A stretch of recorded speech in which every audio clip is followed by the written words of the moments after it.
Baba reminds us that we were in our Adi stage. In the beginning, I was a pure soul, and because of my purity, I had a deity costume.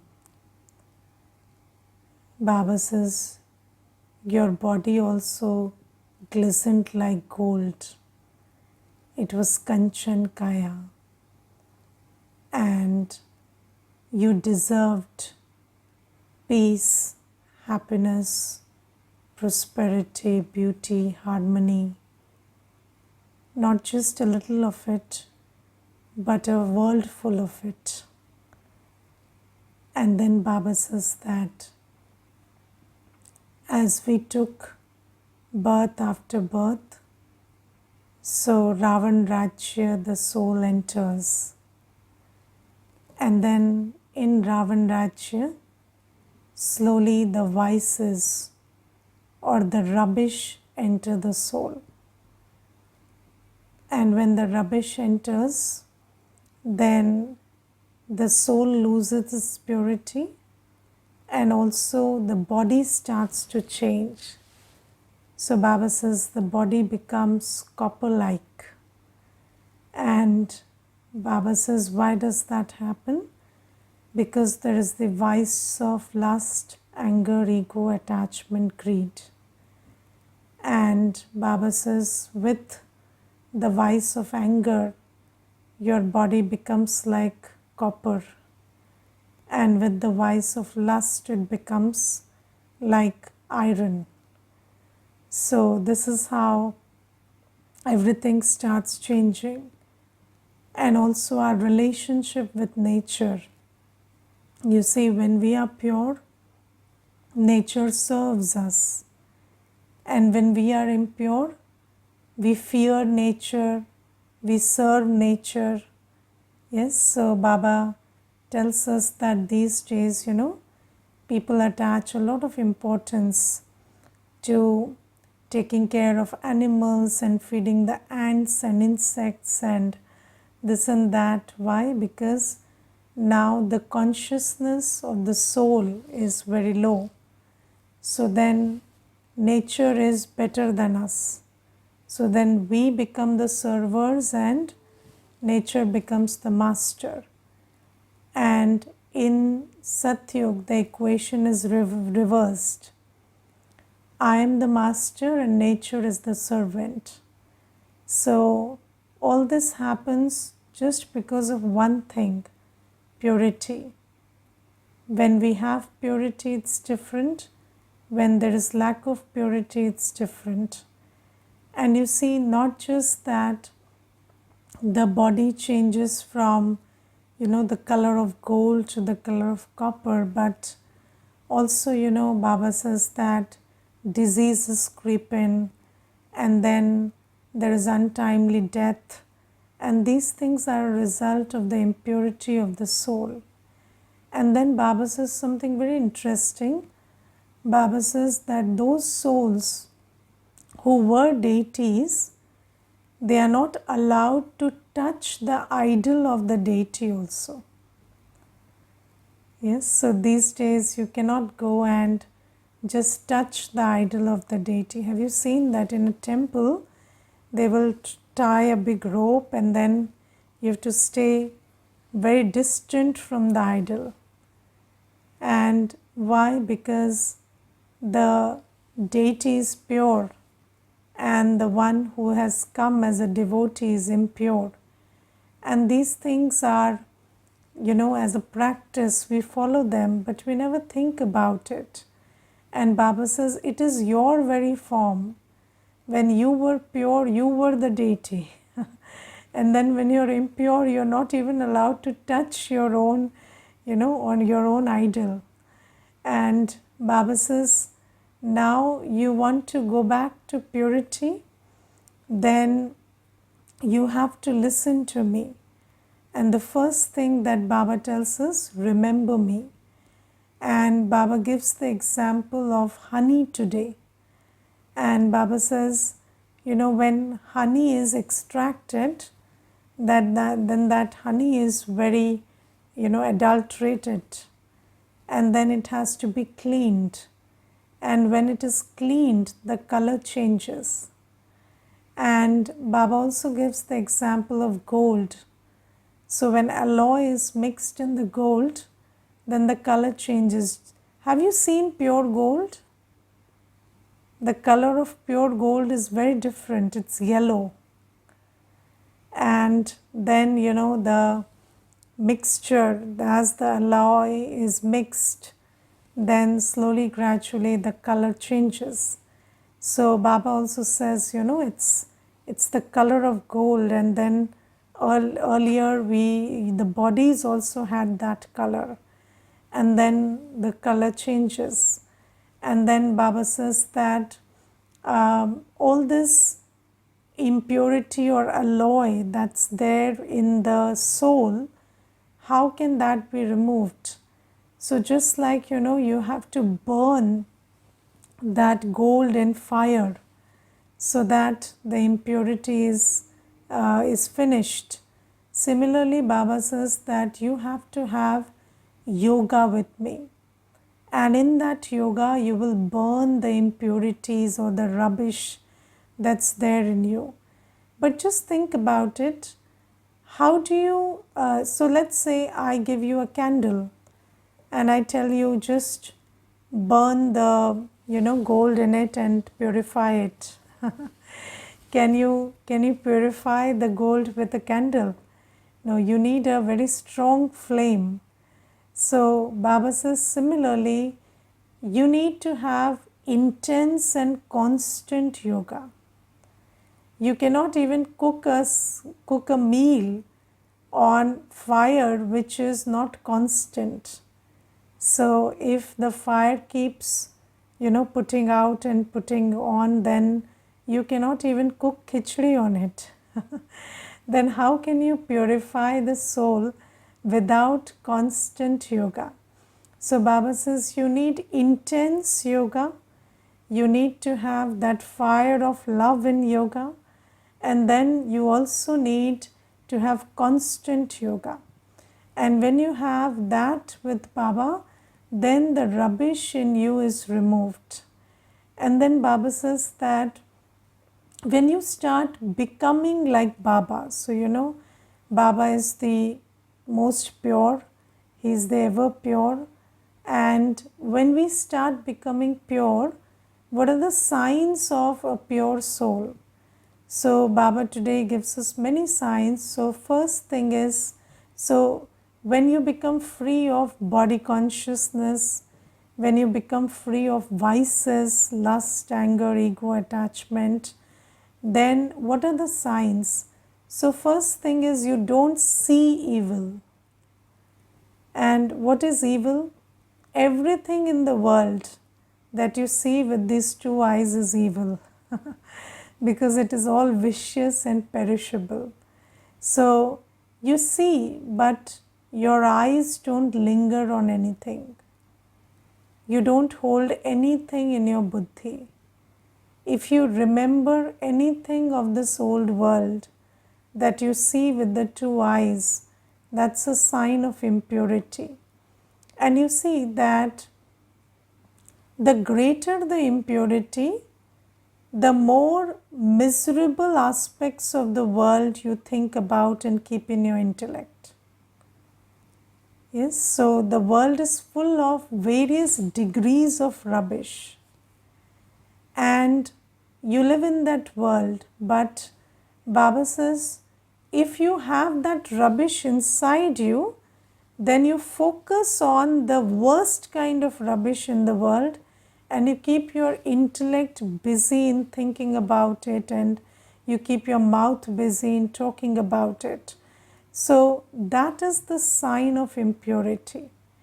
But if you see the world, but you only remember the good, not the good in the world, but you remember Baba, you remember Baba's teachings, and even when you're operating in the world, you just have an attitude of seva, and seeing the soul in the one you serve, if you have that attitude, then that's a sign of purity. But if you are concerned about, whatever scenes or sights, and I have seen people who spend hours together discussing and thinking about the rubbish in the world. Yes, this one said this, that thing happened, and this is happening, and I saw this, I saw that. And then I always have this thought, and I always tell them, if you want to discuss this, you have many other things also. Like, this world is full of rubbish, it is endless. But why do you choose to focus on that? Anyways, the world is full of rubbish, and then why do you have to take that rubbish and churn over it? So it is there, it is a reality that we have to live with, but then at least we don't have to focus on it. So Baba says that this is the attitude of a pure soul. You don't see evil, you don't hear evil.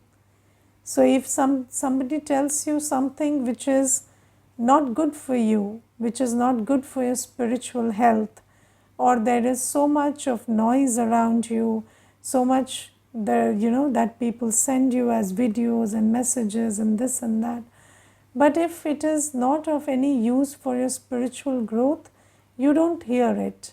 And the basic thing is, it's not just about not seeing, not hearing, but not having the attraction to see it or hear it.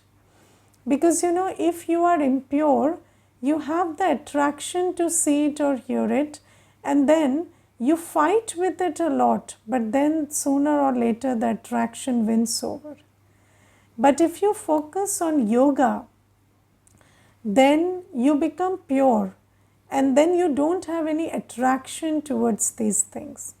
And many a times people ask us, the ones who wear white and live in the center, and they ask us, how can you leave everything? So we say, we don't leave everything, because if you really leave something, you cannot really leave it, can you? If I force myself to wear white, how long can I do that? If I'm attracted towards some other kind of attire, then can I wear white every day? I cannot. So it's not about leaving by force, it's about doing the yoga. And when you have yoga with Baba, your taste changes. You don't find that which you found attractive earlier that attractive. So it doesn't mean anything to you then. And then you don't leave it, it is just left. So you don't even think about it. And I don't think that you can renounce physical aspects of your life if you're not pure. If you have attraction towards it because there is still impurity, then you cannot renounce anything. You will do it, maybe for the world you will show that I am being this person, but then you will be a hypocrite. And you will lead double life, and then you will do something on the sly. You will have that attraction towards things. So the only method to be a Brahmin is to be pure. And Baba says, when you choose yoga, when you choose purity, when you choose to follow the directions that Baba gives you, then storms come. Yes, and Baba says, it is not difficult to become pure, because purity is your choice, yoga is your choice, and you love Baba. But then you must never forget that there will be storms of Maya when you start doing it. And Baba says there are no other storms, it is always a storm of Maya. Do you understand that? Because sometimes people say that no, it's a physical hurdle. Yes, somebody says that I cannot meditate because there's a physical hurdle. I cannot get up, I cannot sit, my body doesn't allow. But the thing is, who asked you to sit and meditate? You could also lay down and meditate. But why can't you have yoga with Baba? Because there's a hurdle inside, not outside. And everything that's causing a hurdle in the way of purity, in the way of yoga, is inside. It's a hurdle by Maya. Do you recognize that? And sometimes people will say, I'm very busy and I don't find the time to remember Baba, and I don't find the opportunity and space to remember Baba. But why are you so busy? Doing what? That which you attach importance to. So that is your Maya, that you don't attach importance to the practice that is going to make you a deity, but you attach importance to something that is going to perish tomorrow. So that is an aspect of Maya. So Baba says, when you remember Baba, then many storms of Maya would come. And I would tell you one storm that I felt, initially when I used to sit in Baba's remembrance, then as soon as I started remembering Baba, I would feel very productive. I would feel like, I have got a lot of energy and I am very productive suddenly. So earlier I was sleeping, but when I get up, I am very productive right now. And then I feel, I should use this energy and I should do something and, just get up and maybe wash dishes or clean the house or do something, because I am feeling really good right now. And this is Maya, because Maya will not allow you to sit and remember and burn your sins. So there are many ways in which Maya tricks you. And some methods in which Maya tricks you are so attractive, because sometimes people will have a thought that I am anyways remembering Baba, so let me also do Anulom Vilom with it, or focus on physical yoga with it. So that is also Maya, and Maya will not allow you to single-mindedly focus on Baba. That is Maya's ploy, and this is very interesting, and you have to think about what is the form in which Maya comes to you. And Maya doesn't disturb you when you're watching television. And Maya doesn't disturb you when you're going out with your friends and wasting your time. But Maya will come in these times when you're doing yoga, when you are having Baba's remembrance, then everything suddenly becomes important and your mind is diverted to everything, and you feel that I should be doing this or that at this time. Or it will be just distracted and you will be lost in good memories or something like that. So all that is Maya, or some seva.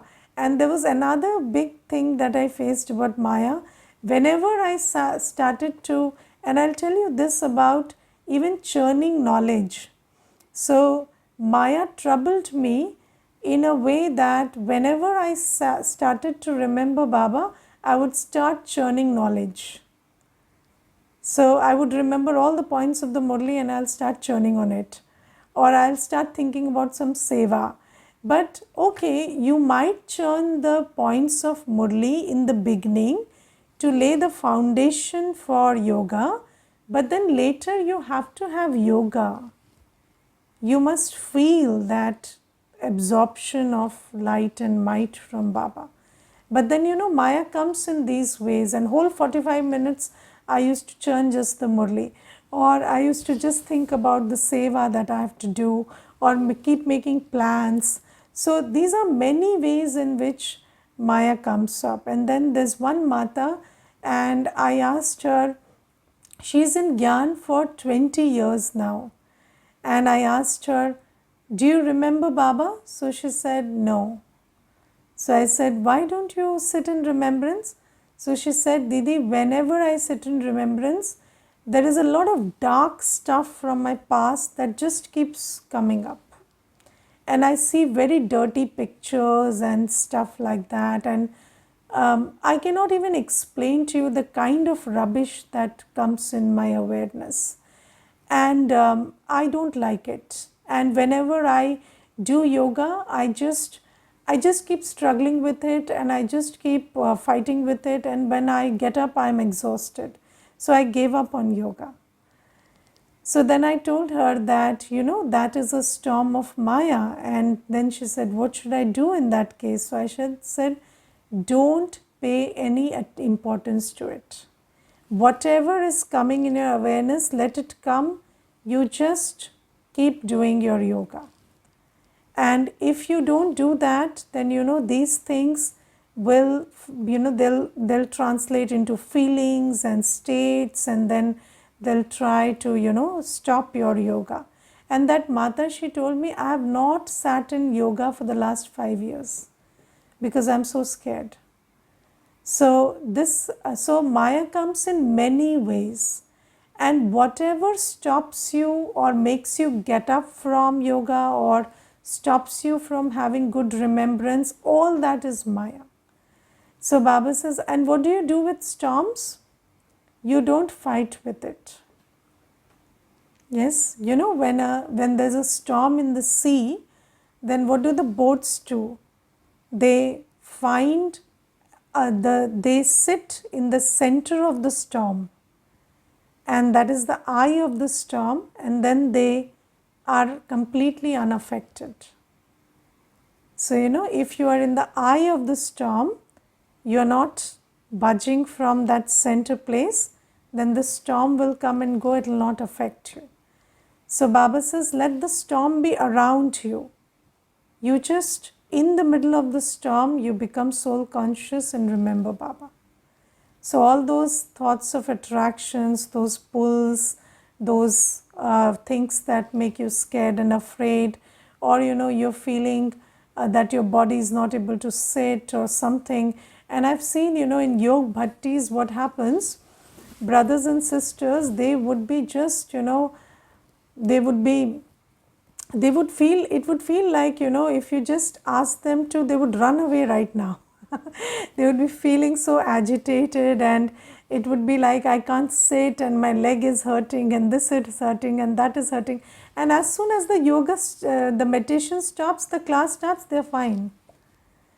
So, all those things that you feel in the body, in your mind, attractions, repulsions, all those are storms of Maya. And sometimes Maya comes in very attractive ways. Like I told you, I used to feel really productive.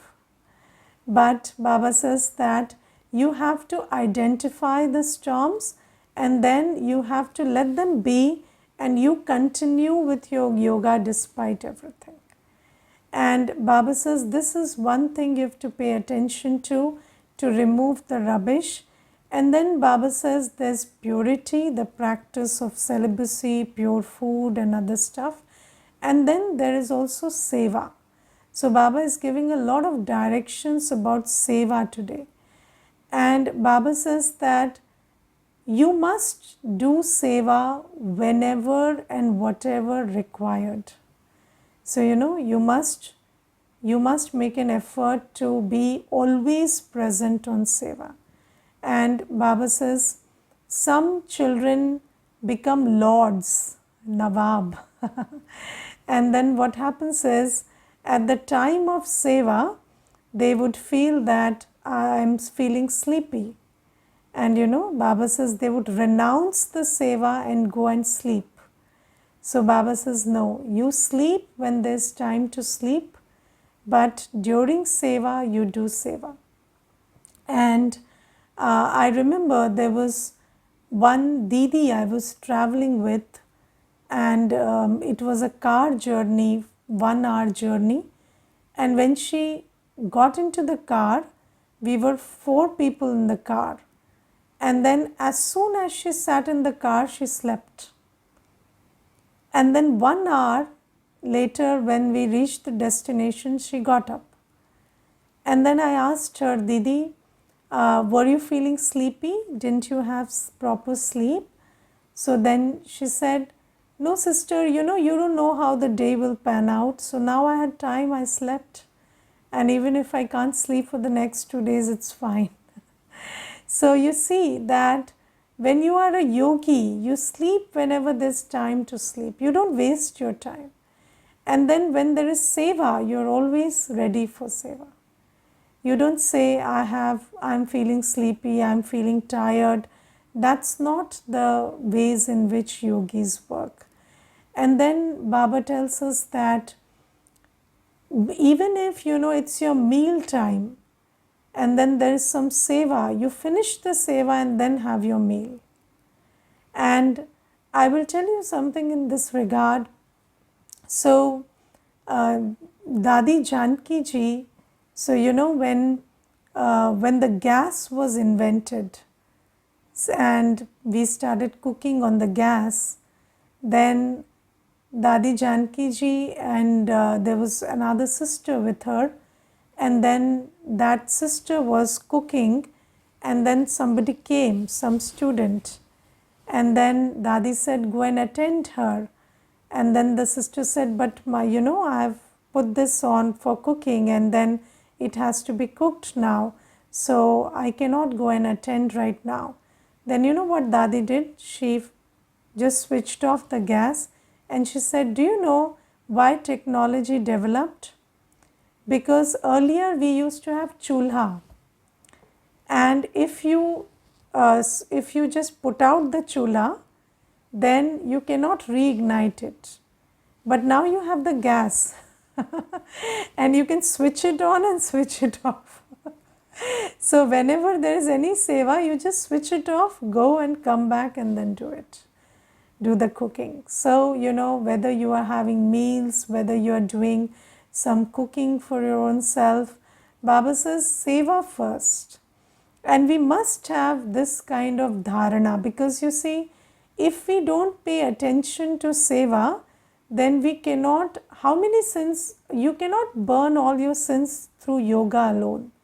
You also need the power of good wishes, you need, duaएं, you need punya ka khata. If all that is not there, or just yoga power, it becomes, because there are lots of storms of Maya. And to deal with the storms of Maya and have yoga, you need power. And that power comes from blessings and this punya karma. So Baba says attach a lot of importance to seva, and if you don't do that, then that's very body conscious. And then Baba also gives us another sign of body consciousness. Baba says that there are many children who take too many medicines. And Baba says, I'm not asking you to not take care of your health, but not too much medicine, because ultimately, it is the soul that runs the body. And if your spiritual stage is not good, then no medicine can heal you.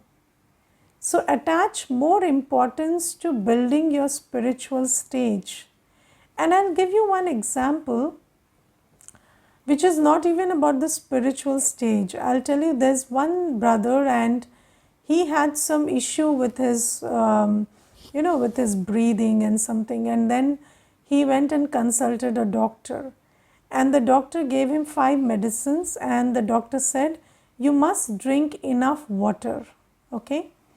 And what he does is, he takes those 5 medicines very religiously, but he doesn't drink water. So when he came and he was sharing this with me, so he said, Didi, I had this problem and then the doctor gave me 5 medicines. I said, okay, so are you drinking the water? So I said, no, that I have not been able to do. So I said, why do you choose not to drink water, and why do you think that the medicines will heal you, whereas the most important thing you're not paying attention to? And Baba says, even more important than that is your state of remembrance. And when you remember Baba and you the soul are, in a powerful stage, and you cook food in that stage, have food in that stage, that food will also heal you. Remembrance of Baba will also heal you. So Baba says, I'm not asking you to not take medicines, but not too much. And you must know that you have to take care of your spiritual stage. And you see, Baba today says that if you eat food cooked in Baba's remembrance, served in Baba's remembrance, then that food enhances your stage. And Baba says, but it's not just that a Brahmin is cooking, so it's pure food. The Brahmin has to be in remembrance. And I'll tell you, there is an experiment conducted by the University of Ohio. And in that experiment, they conducted an experiment on rabbits, and there were many groups of rabbits, and they were fed with some food which was very toxic and high cholesterol, very high cholesterol. And then every group, they started having some disease because of that. But there was just one group which showed no signs of that toxicity. So when they studied what was the difference between other groups and this one group, they figured out that the person who was giving those medicines or giving that food to the rabbits, that person was very loving, and that person patted the rabbits and gave a lot of love, and then in that state of happiness they had that food. And then they repeated that experiment in many groups, and they found similar results. So you see, just when you have your food in a happy state, the toxicity of what you eat doesn't affect you. So Baba tells us that the attitude with which, or the consciousness with which you cook your food, serve your food, and if you have it in Baba's remembrance, then that food will not give rise to that many diseases as similar food in other places would. So Baba says that although we are living in times when there are most things which we cannot control, similarly, but still there is this one choice that we have, that we fill our food with remembrance, and that is the only way to have health. And sometimes people get a lot of information over the internet about which food has what side effects and what can it do bad to your body and other stuff, and then you're eating that same food with that knowledge, with that awareness. So think about how damaging that food would be. So Baba says that it is what it is, the quality of grains you get or whatever vegetables, whether they are pest infected or whatever you are getting, just cook it with remembrance of Baba and serve it and eat it in remembrance of Baba, and that is the only method to have health in this in this Kali Yugi day and age. So Baba gives us these directions to remove the rubbish from the soul. Okay, Om Shanti.